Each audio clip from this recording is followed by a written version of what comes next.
तर नमस्कार मित्रांनो, स्वागत आहे तुमचं माझ्या या आत्ताच्या ब्लॉगमध्ये. तर आताचा व्हिडिओ काढायचं कारण असं आहे की मला काही कमेंटवर व्हिडिओ बनवायचा शौक नाही आहे किंवा मला बनवायची काही एक गरज नाही आहे. कमेंटवर व्हिडिओ बनवून काहीच फायदा नाही, उलटं ते सापाला खवळल्यासारखंच आहे थोडक्यात माझ्यासाठी, चिखलात दगड टाकून अंगावर घेतल्यासारखं. पण तुम्ही जे बोलता ना, मला पण कधी कधी सहन होत नाही. आता एक कमेंट आली मला आजच्या व्हिडिओवर की तुला बाशिंग बांधायची काय गरज होती. ठीक आहे, मी त्या प्रश्नाचं उत्तर त्या व्हिडिओमध्ये दिलंय म्हणजे गेलेल्या ब्लॉगमध्ये.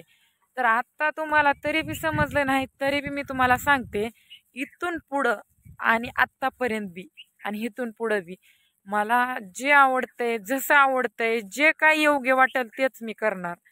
तुम्ही जे म्हणताल ते मी नाही करणार. मला जे पटतंय, मला जे छान वाटतंय, मला बाशिंग बांधाय आवडेल, मला काही कसले पण ड्रेस घालाय आवडेल, किंवा मी पण एक ह्या ह्या महाराष्ट्र राज्यातली एक, ह्या जगातली एक अनमोल स्त्री आहे.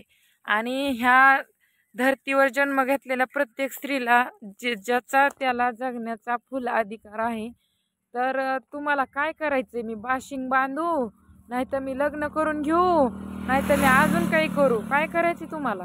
हां, हे तुमच्या प्रश्नाचं उत्तर आहे. कळलं का? तुम्ही किती बी भुकला, कुत्रे भुकले म्हणे, तर मला जे आवडतंय तेच मी करणार.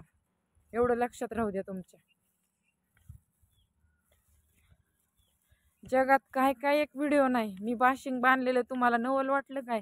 बघा लोकांचे व्हिडिओ, कसले व्हिडिओ येतात नमुने नमुनेचे, तरातराचे. मला त्यांच्याहून काही घेणं देणं पण नाहीये, पण तरी बी तुम्ही व्हिडिओ बघा त्यांचे की तुम्हाला माझं चुकीचं दिसतंय. असं काही चुकीचं केलं नाही. वेगळा ड्रेस घातला, असाच का ड्रेस घातला, जीन्स घातली अशीच का घातली, अरे बेकार कसलं पण राहिलं, असली का राहिली. अरे जगणाऱ्याला तर तुम्ही जगू देत नाहीत आणि स्वतः बी जगत नाही का? तुम्हाला दुसऱ्याचं देखवत नाही काय माहिती. आणि हो, मला जे पटतंय तेच मी करणार. कळलं? I understand.